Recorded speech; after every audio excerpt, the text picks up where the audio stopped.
asombraba cómo tus reflexiones se parecían a nuestros guiones. Estaba como diciendo, no puede ser, es demasiado parecido. Bueno, tenemos ahí un lenguaje común en todo esto. Claro, eso es una de las cosas interesantes, ¿no? Muchas veces en estos momentos y más en esta época donde hay tantos y tan grandes problemas, ¿no? Que nos quitan nos desaniman, nos quitan a veces las esperanzas, ¿no? Desde el cambio climático hasta las crisis, el control tecnológico, en fin, la desigualdad, miles de problemas. ¿Por qué hablar de jardines? ¿Por qué los jardines son tan importantes, ¿no? Pues precisamente por esto que estás diciendo, porque son un lenguaje común, es un símbolo universal, es un tema que nos compete a todos, hasta no se necesita una formación especial para entender y estar sensible a los jardines. Pues son importantes los jardines. Y después vamos a intentar aquí ver también otras perspectivas de los jardines que le dan relevancia, ¿no? Yo vengo del campo de la filosofía y la antropología, aunque mi relación con los jardines ha sido física. Yo no habría escrito estos libros si no hubiera tenido las manos encallecidas con las herramientas, ¿no? O sea, mi primer acercamiento no fue intelectual. Yo escribía filosofía académica, pero mi acercamiento a los jardines es físico, es vivencial. Fue cuando me di cuenta que muchas de las cosas importantes que yo ya explicaba en las aulas no las entendía hasta que no me embarré, hasta que no entendí, digamos, con el cuerpo, con las manos, lo que era la filosofía de Epicuro, lo que había enseñado acerca de los clásicos, etcétera, etcétera, etcétera, ¿no? Entonces, un poco, por resumir, aquí hay un libro, en realidad es un ciclo de 4 obras, ahora saldrá dentro de unos meses la quinta, se cerrará todo un ciclo de obras filosófico-literarias que tienen el jardín como símbolo central, ¿no? Como imagen central de una buena vida y de un símbolo de una mente cultivada, ¿no? Entonces, a partir de la metáfora del jardín, estos libros recorren muchos aspectos, ¿no? Incluyen narrativa, incluyen poesía, incluyen reflexión, divulgación científica, etc. Se saltan las barreras entre los géneros, ¿no? Ocurre un poco como... A mí me gusta compararlo con aquella imagen de William Kent, que el gran jardinero paisajista inglés, ¿no? Que en el año 1817 acuñó una frase que marcó un antes y un después en la historia de la jardinería, ¿no? Dijo, salté la valla y vi que la naturaleza entera era un jardín. Pues así un poco he hecho yo, ¿no? Me salté la valla entre los géneros y entendí que la escritura podía ser más rica en matices, más poliédrica, tener más viveza, ampliar el marco de la literatura, si no prescindía de ningún género y los confundía todos en uno. Y siempre la matriz, la imagen central ha sido para mí el jardín. El jardín como un espacio de cultivo, de reflexión. Ahora vamos a ir viendo, ¿no? Todo esto. Vale, entonces vamos a empezar con el primer aforismo. No ¿Qué te parece los jardines son una obra de arte viva? Bueno, esa sería la primera idea, ¿no? El jardín como obra de arte viva. Pues evidentemente es una obra de arte viva. No son, o sea, cualquiera que se pase por un jardín, nosotros hoy nos hemos estado paseando por unos cuantos, no es solamente una realización material. O sea, un jardín es una obra artística, es un artefacto cultural muy sofisticado, quizá una de las formas más sofisticadas de expresión cultural. O sea, pensar que que en los jardines reverberan nuestros ideales éticos, estéticos, políticos, que los paraísos terrenales que construimos, estos oasis de verdor, concuerdan con nuestras aspiraciones, con nuestras ambiciones. Ahí está cifrado todas las claves culturales, ¿no? Los jardines reflejan esa ambivalente, ¿no? Y contradictoria relación que tenemos con la naturaleza. En cada época ha ido cambiando y por eso los diseños de los jardines han ido cambiando en consonancia con nuestro cambio de mentalidad respecto a la naturaleza, pero también respecto a nuestra propia naturaleza, lo que concebimos como una buena vida. Por eso es interesante, porque los jardines no solamente son un oasis de verdor, un refugio maravilloso, un idilio con la naturaleza, sino que son una expresión de todas esas contradicciones esenciales, fundacionales de la naturaleza humana. O sea, son muchas cosas al mismo tiempo, ¿no? Sí, bueno, yo cuando leía esta reflexión me acordaba de uno de los jardines, por ejemplo, que nosotros al que le dedicamos un capítulo, que es un pequeño jardín, además es un jardín valenciano increíble, tiene unas dimensiones como de 1 hectárea, que son los jardines de Monforte, que bueno, no les habrá tocado nada de la Dana porque en la zona donde están, pues que están muy cerca del río, del antiguo cauce, está canalizado y ahí ya no llevó nada de la debacle. Pero bueno, este jardín era especialmente interesante y me recordaba esa especie de contradicción que tú comentabas, ¿no? De confundir el deseo de escapar y la añoranza del paraíso, o sea que es como una contradicción. y el anhelo de un mundo mejor. Encontramos en ese jardín precisamente un sitio de evasión, pero que es un jardín realmente especial porque lo construyó una pareja para evadirse, para sobrellevar el duelo de sus hijos fallecidos. Entonces, bueno, en el sitio no lo ves hasta que de repente te empiezas a encontrar con una colección pues, de esculturas, de angelotes. La llegada a ese espacio es muy bonita porque hay un ejemplo perfecto de trampantojo con una entrada que es exactamente una imagen de trampantojo, ¿no?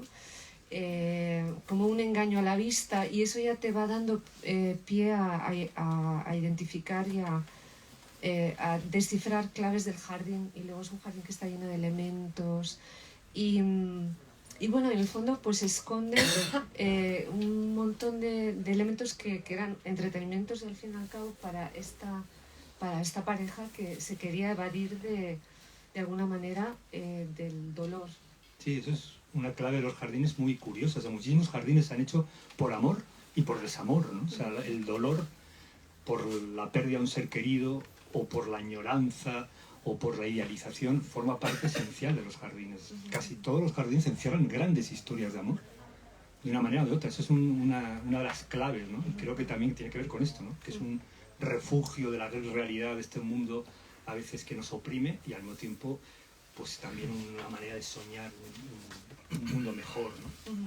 Entonces, no sé, segunda etapa de este camino la habíamos puesto la jardinería es el primer oficio de la humanidad, ¿no? Aquí no hay una imagen que igual algunas la recuerdan, ¿no? En Canterbury, en la Basílica de Canterbury hay una imagen de Adán y en otras parroquias, pero la de Canterbury es muy hermosa, del siglo XI, y aparece Adán cavando en el paraíso, porque ¿cuál es el oficio de los padres de la humanidad?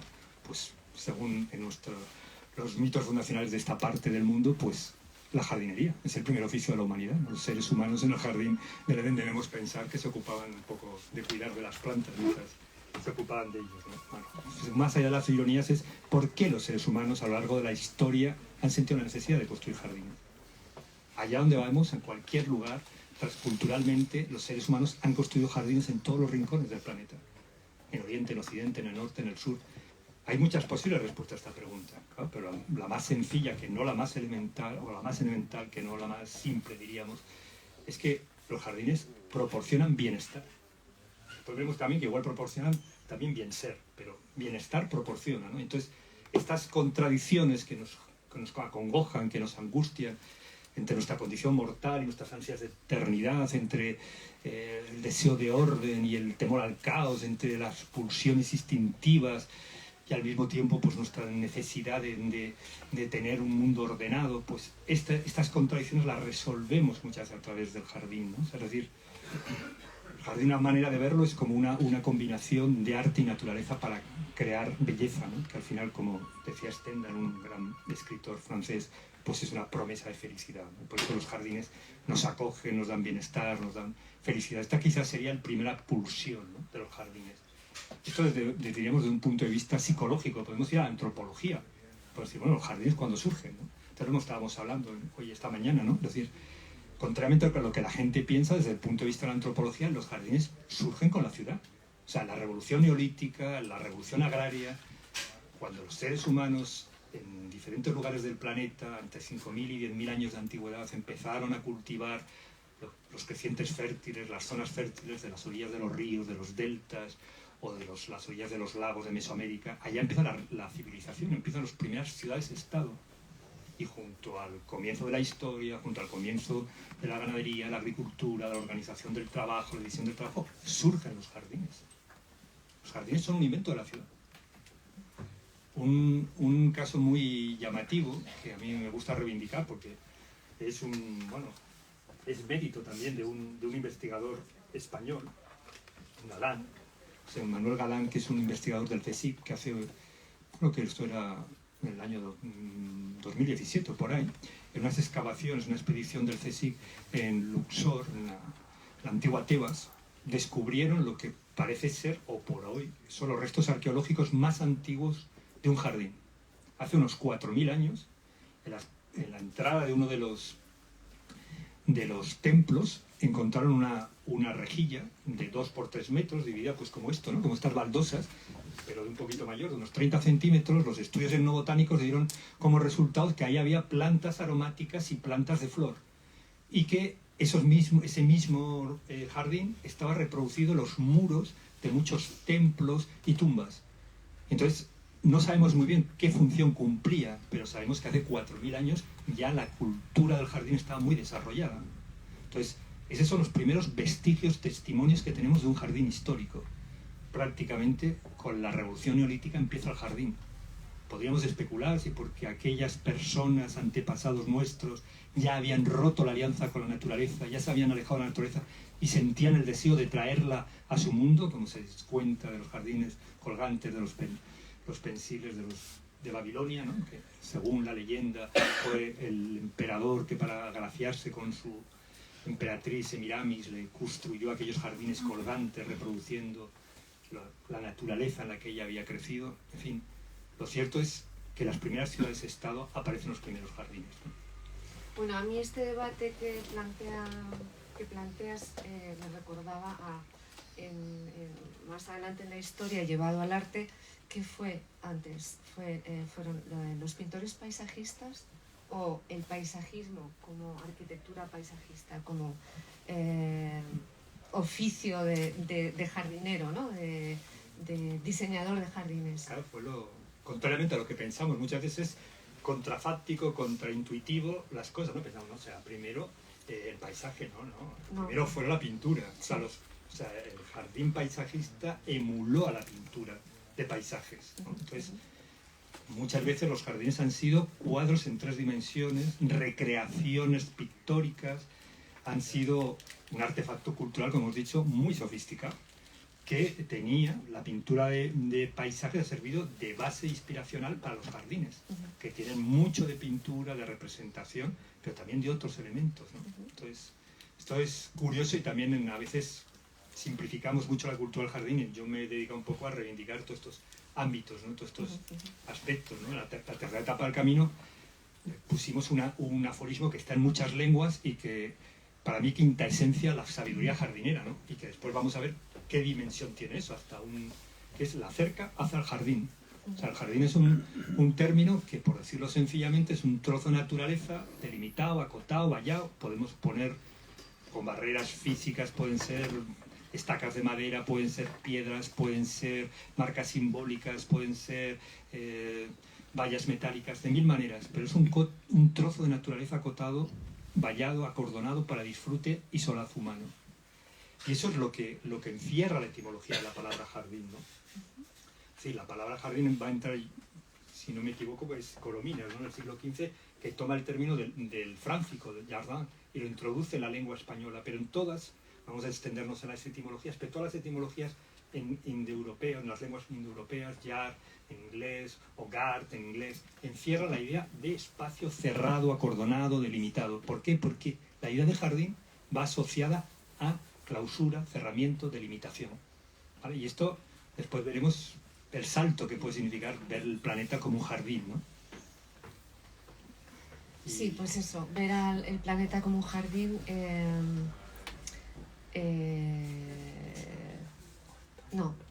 Estábamos hablando. Sí, es que no se lo estoy mezclando todo. La cerca hacia el jardín. Entonces se me ocurría también más tarde en la historia, cuando el jardín por fin se abre y se convierte en un jardín público, ¿qué sucede? Que de repente se empiezan a mezclar, hay otra dimensión, que es la democratización del espacio, claro, que es otra cosa muy interesante, y es cuando de repente todas las clases sociales por primera vez comparten el mismo espacio y empiezan a compartir el ocio,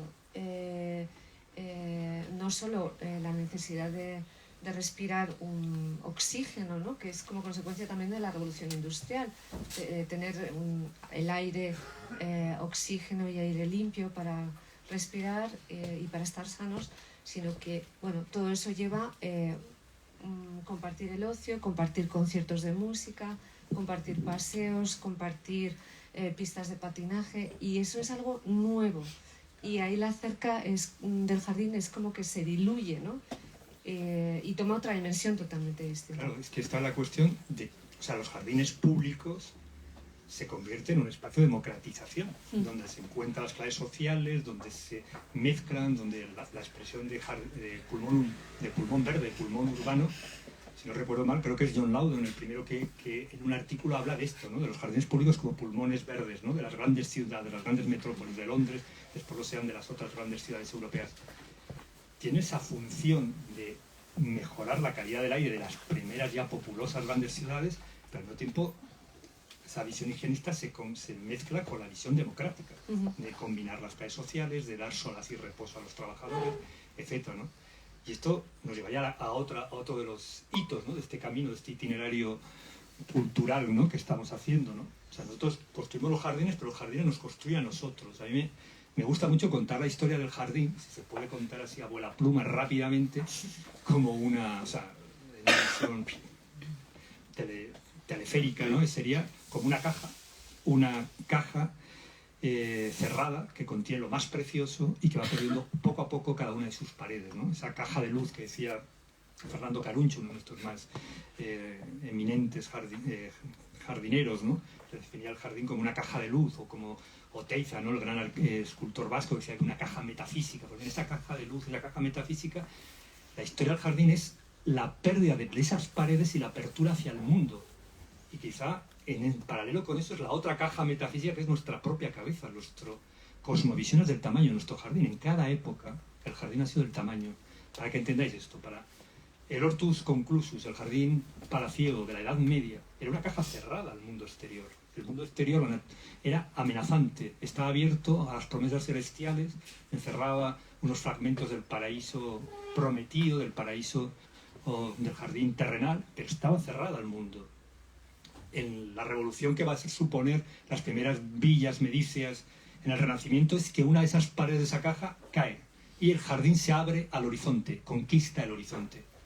En las afueras de las orillas del Arno, las primeras villas que intentan abrirse e incorporar las vistas del paisaje al diseño del jardín. Pero ahí no acaba la historia. El barroco, gracias a los juegos de óptica y de geometría, pues se llega a intentar hacer realidad el sueño totalitario de los reyes absolutos de conquistar el infinito. Cuando uno va a Chantilly, va por supuesto a Versalles, a Sceaux, a los grandes jardines formales en Francia y en otros lugares, a la Granja, ves ese intento de dominar el espacio y de someterlo a una disciplina totalitaria, ¿no? Se habla de arquitectura vegetal, de jardines de la inteligencia. Un siglo después será cuando William Kent dirá que yo salté la valla y vi que la naturaleza entera era un jardín. Entonces ya no habrá barreras físicas a través de distintas estrategias, como es el jaja, las fosos, hendiduras que separaban el jardín de la naturaleza, pero había una continuidad visual, había una fusión con el paisaje. Llevar al límite la idea de fundirse con la naturaleza. Ahí en la jardinería romántica empezará a pensar que la manera de ser un buen jardinero es respetar el genio del lugar, a observar la naturaleza, fundirse con ella. Son estos jardines paisajistas, pictóricos. Es otro cambio, pero esto no ha cesado. Esa caja metafísica, después de perder todas las paredes, hoy hemos adquirido otra dimensión. O sea, el jardín planetario que hablábamos antes, que nombrabas, ¿no? El jardín terráqueo a escala planetaria, lo podemos ver como un jardín. Como un jardín desde el espacio exterior. A mí me gusta mucho recordar que nosotros somos una de las primeras generaciones que vimos en la televisión, en la incipiente televisión, pues las imágenes tomadas por las expediciones Apolo, en la cual se veía la Tierra tomada desde el espacio y nos veíamos viajando en ese jardín planetario por la oscura inmensidad del cosmos, y cómo aquello hizo por la conciencia planetaria más que nada. O sea, nos olvidamos que las primeras asociaciones ecologistas surgen después, por ejemplo, de la misión Apolo 8, cuando se empiezan a transmitir por televisión, por los media y también por la prensa, esas imágenes de la Tierra vista desde el espacio exterior, ¿no? Entonces, es muy difícil ser invulnerable a esa potente imagen. Estamos viajando ahí junto a todos no solo la gran raza, la raza humana, la especie humana en todo su conjunto, sino con los otros vivientes que pueblan ese jardín planetario. Eso es un cambio de conciencia total. Bill Anderson, que tomaría la emblemática e icónica imagen del amanecer en la Tierra, que la habéis visto 1000 veces, la ha repetido hasta la saciedad, del sol dando sobre la faz de la Tierra. Era una imagen que se tomó durante el Apolo en 1968, en el Apolo 8. Bill Anders, cuando vuelve a Tierra, enseguida le entrevistan y dijo una frase que a mí me parece que encierra todo este cambio de mentalidad. Dijo: nosotros hicimos una gran expedición para conquistar la Luna y lo que acabamos descubriendo es la Tierra. Ese fue el cambio.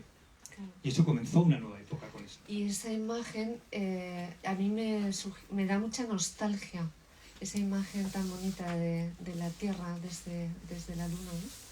Porque, bueno, por todo lo que está sucediendo, por todas las transformaciones, el cambio climático, que cada vez va a haber más desastres naturales, probablemente con más frecuencia, la deforestación del Amazonas, las sequías, bueno, que se está transformando esa imagen que hubo en aquel momento. Probablemente si ahora volvieran a subir, a hacer esa foto desde el mismo ángulo, ya, las heridas en la Amazonía se ven desde el espacio exterior, por ejemplo. Está totalmente transformada. Sí.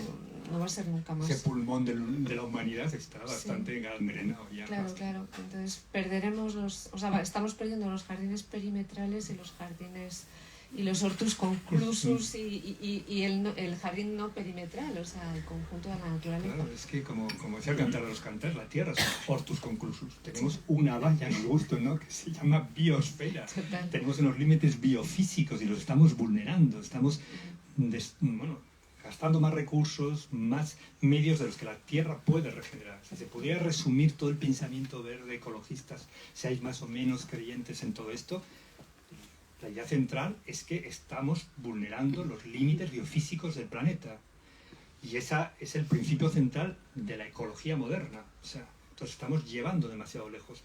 Estamos limitados por la ausencia de límites al crecimiento industrial, ¿no? Y esto es parte de lo que llamamos crisis climática, que deriva en una emergencia social, que deriva en lo que estamos llegando, ¿no?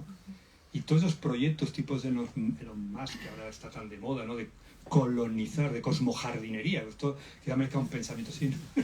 O sea, esta idea de que cuando agotemos este jardín, este hortus conclusus en el que vivamos, podremos emigrar a otro planeta. Y esto son investigaciones serias, esto no es ciencia ficción, sino son ficciones científicas, ¿vale? Es la idea de sembrar otros exoplanetas para nuestro sistema solar con organismos fotosintéticos que creen atmósferas respirables y ahí trasladarnos en un futuro más o menos lejano. Todos estos sueños utópicos o distópicos pues me parecen muy muy peligrosos, por mucha poesía que encierra la idea de un universo, digamos, en expansión, donde los planetas se han convertido en parterres, ¿no?, pero suena muy bien, pero me parece que es hacer un experimento con nuestra casa, con la casa tierra, con la patria, con la matria tierra. Bueno, entonces entre las dos sílabas de la palabra jardín cabe la inmensidad de los sueños humanos. Pues sí. Y cabe una cosa que no entendéis, o sea, cuando el jardín es el espacio utópico por excelencia, ¿no?, eutópico, o sea, bello y feliz. Es cuando pensamos la felicidad, no podemos, acabamos inventando el jardín. Es decir, nosotros podríamos contar nuestro tránsito por este mundo, por esta tierra, como el paso, el viaje entre el jardín, el paraíso perdido, el jardín del Edén y el paraíso prometido. Seamos o no creyentes del paraíso que está más allá de las nubes, es decir, que puede ser para muchos, ha podido ser recreado con proyectos de sociedades futuras mejores, ¿no?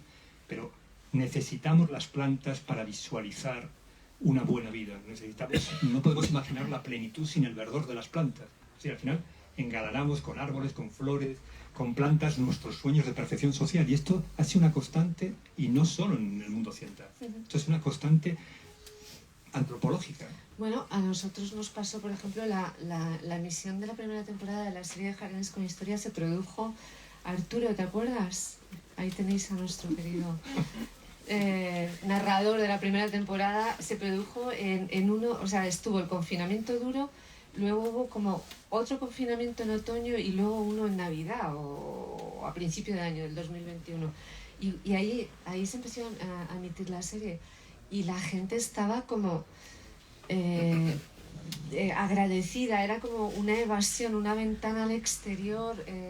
A mí me llegaban mensajes de repente de alguna amiga psicóloga que se lo estaba, le proponía a los pacientes que vieran Jardines con Historia para tener esa sensación de amplitud, de que la vida seguía afuera, de cómo era la vegetación, de bueno, la historia y todos los elementos que Claro, porque eso hay una cosa que está en toda esta historia del jardín, que es que una manera de reconectar con la propia naturaleza es a través de la naturaleza.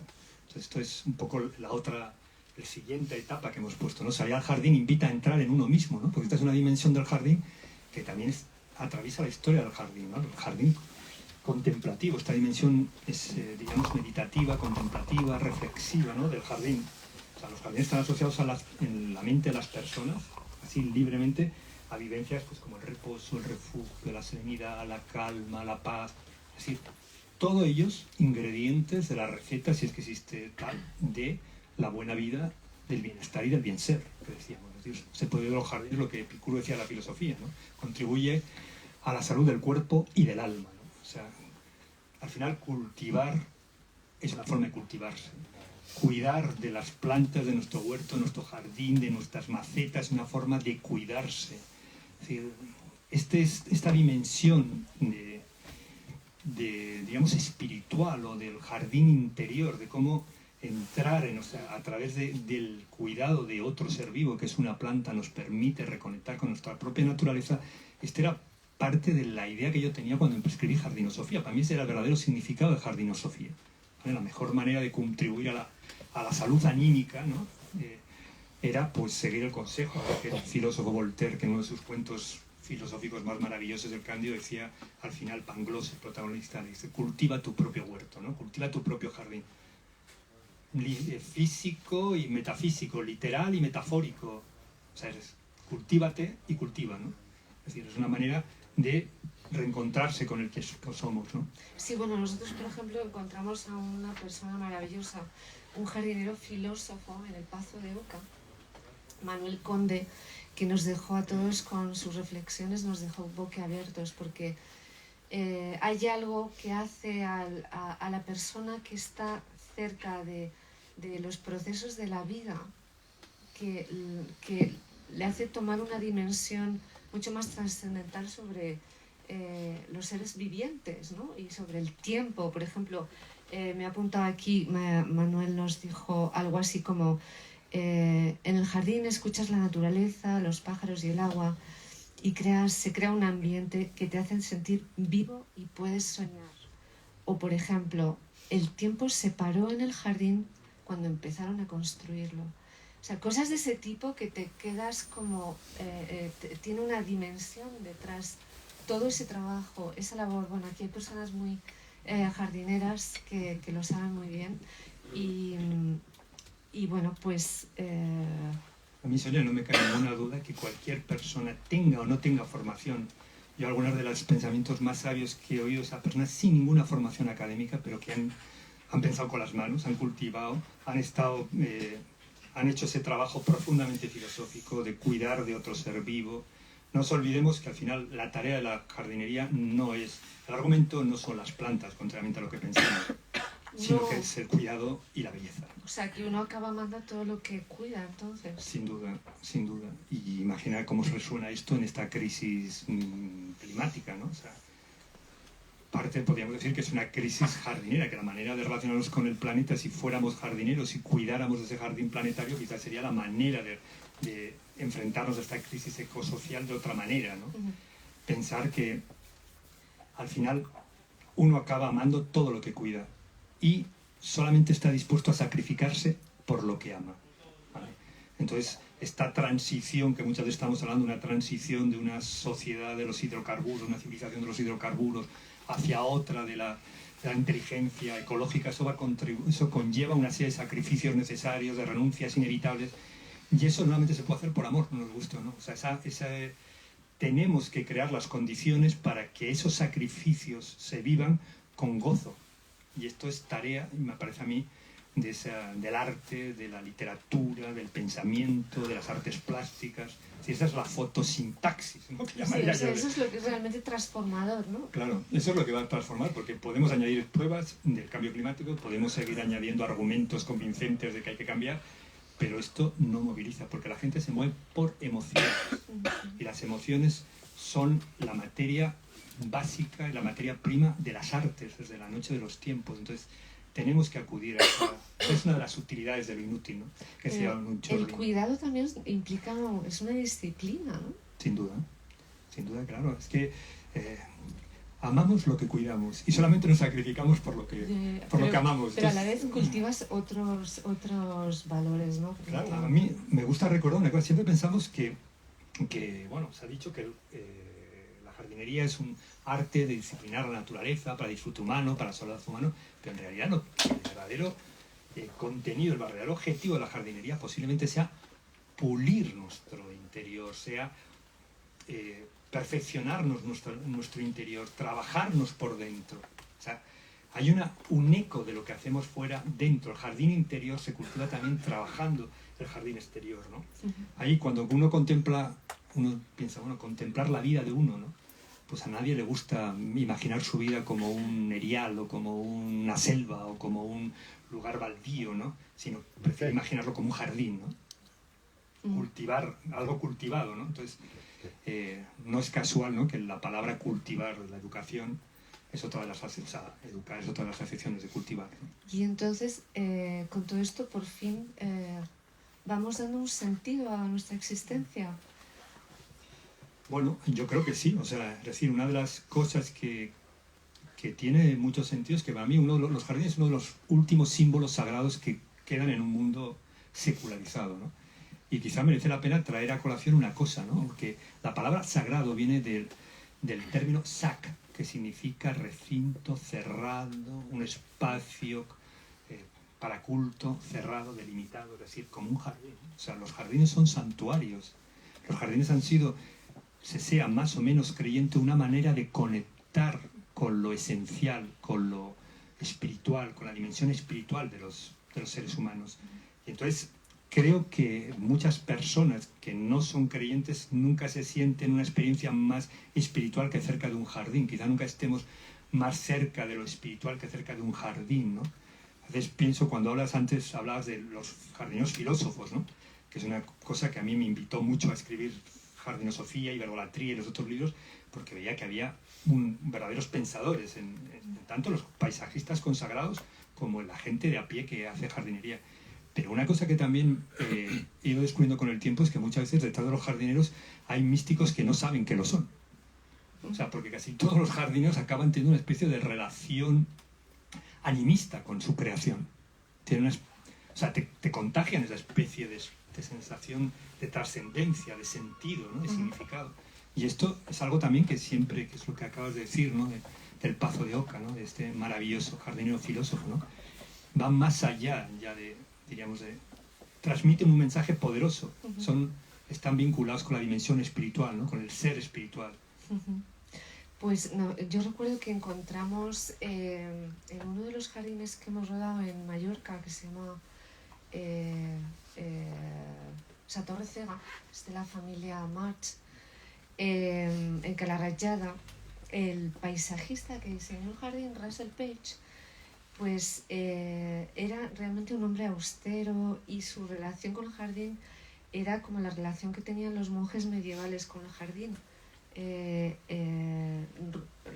O sea, con los monjes, o sea, con la mística, ¿no? Y es que ese jardín tiene, bueno, todos los jardines tienen diversas interpretaciones, pero él fue un jardinero meditativo. O sea, él concebía el jardín para reflexionar, para meditar, bueno, claro, ese jardín es una especie de montículo imposible, pero claro, está todo enfrente del mar. Entonces tú te sientas en un banquito y realmente puedes ver el tiempo pasar y el día entero, la luz es increíble. O sea, es esa dimensión contemplativa de los jardines está muy presente, ¿no? Ahora, oyéndote, me estaba acordando de San Agustín, las confesiones de San Agustín, que no queremos hablar de esto, pero que él cuenta ahí que en un jardín en Ostia de repente tuvo una revelación, tuvo una epifanía, por irnos al otro extremo, irnos de lo más espiritual,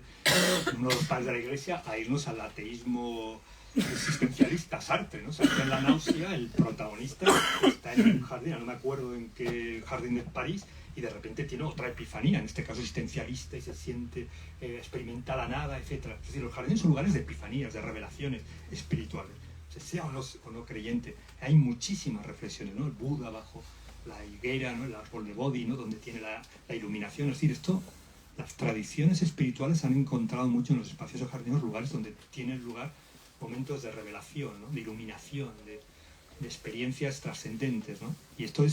Y Page no hace más que hacerse eco de esto. Yo creo mucho en esto. Sí, totalmente. Y bueno, y luego, ¿qué piensas del jardín como mascota? Esto es darle un golpe a todo lo que hemos dicho. La dominación de la naturaleza. Claro, a mí también, a ver, no me gusta cuando caemos en la idealización, romantización ingenua, ilusa de los jardines. Los jardines son también uno de los símbolos más poderosos del control de la naturaleza, ¿vale? Del dominio sobre la naturaleza. Es decir, no es casual que se hable de arquitectura vegetal o que es decir, pensar un poco, ¿no? O sea, los jardines, muchas de las labores del jardinero se podrían acercar a un arte de la crueldad. O sea, podar, trasplantar, injertar, etcétera, etcétera, etcétera. O sea, los jardines tienen mucho también de este arte de la crueldad. Por eso son interesantes precisamente. Porque no sin más es un canto con una lira y una égloga, ¿no? a la tierra, sino que tienen todas nuestras contradicciones. Están encerradas ahí, encriptadas todas nuestras contradicciones, ¿no? Hay una frase de Jean-Jacques Rousseau, ¿no? Que por otro lado es uno de los padres de la jardinería paisajista. Él morirá en el jardín del Marqués de Jarratin, que es el primer jardín paisajista, pictórico, en Francia, en el continente, y es también el padre de la jardinería paisajista y de la pedagogía moderna. Y esto parece contradictorio, pero vais a ver por qué lo traigo a colación. Por una parte, porque él dice, hablando de Versalles, que era un monumento a la vanidad, ¿no? No sabemos si cuando un jardinero se dedica a estas tareas, a este noble oficio de manipular la naturaleza para el disfrute humano, si levanta un monumento a la vanidad o a la belleza, no se sabe, ¿no? O sea, siempre está ahí en esa ambigüedad, en ese entre dos aguas. Pero también, él Rousseau es uno de los inspiradores del jardín paisajista, pero también del primer tratado de pedagogía moderna. O sea, el Emilio O de la educación es un tratado donde habla de la educación de los jóvenes, de los infantes, etc., pero usa metáforas jardineras. Dice, bueno, se decanta en contra de la poda. No hay que podar los impulsos naturales de los jóvenes, porque esa poda resta su vigor natural, les resta importancia, les resta naturalidad, etc., ¿no? Desde entonces seguimos debatiendo esto, ¿no? O sea, es ver cómo los conceptos de la jardinería se deslizan hacia la educación, que es uno de los temas hoy fundamentales. De hecho, muchas palabras. Tutor, que es una palabra muy precisa del lenguaje jardinero, cobra un nuevo significado en el lenguaje de la educación. O el mismo lo que hemos dicho antes, ¿no? Educar es otra acepción del verbo cultivar, porque cultivar personas y cultivar plantas está íntimamente unido, ¿no? A mí me gusta decir que jardineros y educadores comparten dos cosas: trabajan para el futuro y tienen fe en la semilla, ¿no? Y que esto es una de las claves esenciales. Por eso no es casual que Rousseau ya vio con su intuición en muchos aspectos, o sea, era un pensador intuitivo que fue por delante de su tiempo abriendo caminos que recorrerían otros, y vio cómo jardinería y educación estaban conectados. Después vendrán los jardines escolares, los huertos escolares, etc., ¿no? Froebel, por ejemplo, en el siglo XIX hablará de la importancia de que los niños en su formación cultiven, se eduquen en contacto con la naturaleza, con las plantas, que cuiden de jardines, etc. Ahí empieza un largo camino, digamos, de la jardinería educativa, la dimensión educativa de la jardinería, ¿no? Bueno, ya ahí me estás recordando dos cosas importantes. Una de nuestras visitas a uno de los jardines más bonitos que creo que hemos grabado es en Santander, el jardín de los Botín, de Puente San Miguel, en donde Marcelino Sáenz Autora ordenó y dejó escrito que no se podaba ni un árbol. Entonces, claro, es la maravilla ver unos árboles, bueno, ya muy mayores, pero que la copa llega hasta el suelo. O sea, es que son de un diámetro en la parte de abajo maravilloso, es muy bonito. Y luego, pues eso, ahí en ese caso yo no veo que, o sea, Marcelino muy naturalista, estaba más en la onda del krausismo, de Rousseau, de los institucionistas, con lo que yo me identifico más porque he recibido una educación mucho más de eso, en ese sentido, de la institución libre de enseñanza, de contacto con la naturaleza, contacto directo con las cosas, y bueno, y esa experiencia evocadora que a mí me marcó de pequeña en las excursiones, nos llevaban a lugares históricos en los que leíamos textos de escritores que habían estado en ese mismo lugar, y entonces podíamos imaginar cómo él había disfrutado de la brisa o de la luz que estábamos en ese momento sintiendo nosotros. Y esa transmisión temporal es una cosa maravillosa. Claro, es una vivencia emocional. O sea, claro, es que al final lo que nos toca la fibra emocional, sensible, es lo que queda grabado en nuestro... Totalmente. Y por otro lado, el tema de la poda es que tiene muchas lecturas, ¿no? Porque ese tema se sigue debatiendo en educación, ¿no? Es decir, hay que crear las condiciones idóneas para que no sea necesario podar los árboles o los retoños humanos, porque tendrán un desarrollo natural y se desarrollarán plenamente en plenas facultades, o no. O la educación es disciplina, podar, cortar, limitar. O sea, volvemos otra vez a la esencia de la jardinería. La acercas al jardín, el límite es la clave del jardín. Yo creo que es una discusión sin fin, ¿no? Infinita. Totalmente. Entonces, sí. Y bueno, después, claro, estamos... no sé, no hace mucho hablando con padres, y lo hemos hablado esta mañana, ¿no? De hijos, de temas, de decir, o sea, ¿dónde hay que poner los límites? Hay que poner límites, no hay que poner hasta dónde ponerlos. Es decir, lo mismo que en el jardín, en la educación, la clave de poner límites es esencial, necesaria para el buen desarrollo, para que una persona madure con confianza, con seguridad. Tener límites, los límites, como piensan muchos psicólogos educativos, es una expresión del amor, como decir, a que delimitamos toda la naturaleza, pero entonces ponemos ahí lo mejor. Y como antes también hemos comentado, ¿no? A mí me gusta mucho aquella anécdota del Principito, ¿no? Que dice el zorro, bueno, trasladándolo al mundo de los jardines, ¿no? Si tú cultivas un trozo de tierra, ese trozo de tierra ya nunca va a ser igual. Ese trozo de tierra va a ser tu trozo de tierra, te habrás convertido en su creador y su creación, ¿no? Te habrás comprometido con contratos explícitos para cuidarlo. Entonces ya no será un trozo de tierra normal, será tu trozo de tierra, ¿no? Entonces, yo creo que hay que poner límites. Yo creo que no soy tan romántico como Rousseau. Creo que los límites ayudan a crecer. Bueno, ¿y urge refundar la alianza con la naturaleza?